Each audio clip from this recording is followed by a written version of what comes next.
नमस्कार दोस्तों, सूरत कोर्ट ने गुरुवार यानी 23 मार्च को राहुल गांधी को मानहानि के मामले में सजा सुनाई। सजा 2 साल की, लिहाजा 2 साल की सजा होने की वजह से राहुल गांधी की संसद की सदस्यता भी चली गई। 24 मार्च को एक नोटिफिकेशन लोकसभा की तरफ से जारी हुआ जिसमें यह बात दर्ज थी कि राहुल गांधी की संसद से सदस्यता समाप्त की जाती है इस सजा को देखते हुए। यह तो एक बात हो गई कि डिस्क्वालीफाई किया गया, उनको संसद की सदस्यता गई, 2 साल की सजा हुई। अब इसको लेकर मामला धीरे धीरे इतना पॉलिटिकल हो गया कि अब कई खबरें, कई ट्वीट, कई वीडियोस एक के बाद एक वायरल हो रहे हैं। मैं एक वीडियो है जिसमें और एक ट्वीट है उनकी बात करूंगा। रेणुका चौधरी जो कि कांग्रेस की नेता हैं, उन्होंने एक पुराना वीडियो निकाला है जिसमें उन्होंने ये बात कही है कि प्रधानमंत्री नरेंद्र मोदी ने संसद के अंदर उनकी मानहानि की थी, उनको शूर्पणखा कहा था, लिहाजा वो भी डिफेमेशन केस करेंगी प्रधानमंत्री पर। वो वीडियो क्या था, संसद में क्या कुछ हुआ था, पहले वो वीडियो आप देखिए, उसके बाद फिर आगे की मैं चर्चा करूंगा। ये वीडियो आप देखिए जो रेणुका चौधरी ने अपने ट्विटर हैंडल पर ये शेयर किया है। पूरा वीडियो पहले देखिए, उसके बाद फिर आगे की बात करेंगे। प्रार्थना है रेणुका जी को कुछ मत कीजिए। रामायण सीरियल के बाद ऐसी हंसी सुनने का आज सौभाग्य मिला है। तो ये वो वीडियो था जिसमें प्रधानमंत्री कह रहे हैं कि बहुत समय के बाद, रामायण सीरियल के बाद ऐसी हंसी देखने को मिली है, सुनने को मिली है, लिहाजा रेणुका चौधरी को कुछ ना कहा जाए।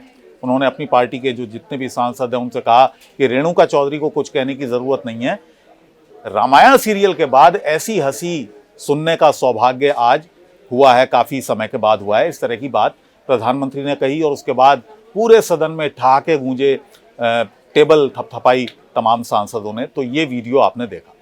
इसी पर रेणुका चौधरी ने कहा है कि उनको शूर्पणखा की उपाधि प्रधानमंत्री की तरफ से दी गई थी। हालांकि प्रधानमंत्री ने शूर्पणखा का नाम नहीं लिया, रेणुका चौधरी का भी सीधे तौर पर नाम नहीं लिया है प्रधानमंत्री ने अपने इस बयान।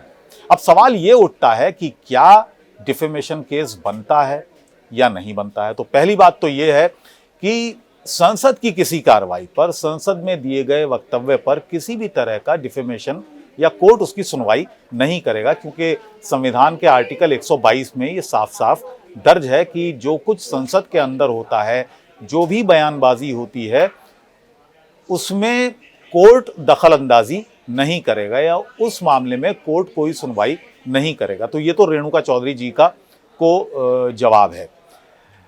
अब मामला मैं दूसरी खबर पर आता हूं। ये दूसरी खबर है खुशबू सुंदर से जुड़ी हुई। खुशबू सुंदर जो कि अब भारतीय जनता पार्टी की नेता हैं, अभी उन्होंने भारतीय जनता पार्टी ज्वाइन की है, महिला आयोग में वो सदस्य हैं, एक्टिव मेंबर हैं।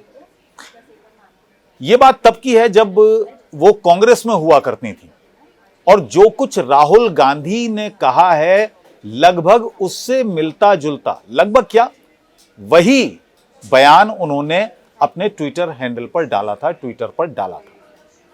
और खास बात यह है कि अभी भी उन्होंने ट्विटर से वो बयान हटाया नहीं है। पहले आप वो बयान देखिए, मैं आपको बयान दिखाता हूं। ये स्क्रीन पर जो आप बयान देख रहे हैं ये वही बयान है, वही ट्विटर है, ट्वीट किया था उन्होंने।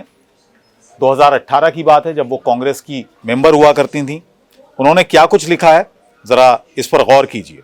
उन्होंने लिखा है, यहां मोदी, वहां मोदी, जहां देखो मोदी, लेकिन ये क्या, हर मोदी के आगे भ्रष्टाचार सरनेम लगा हुआ है।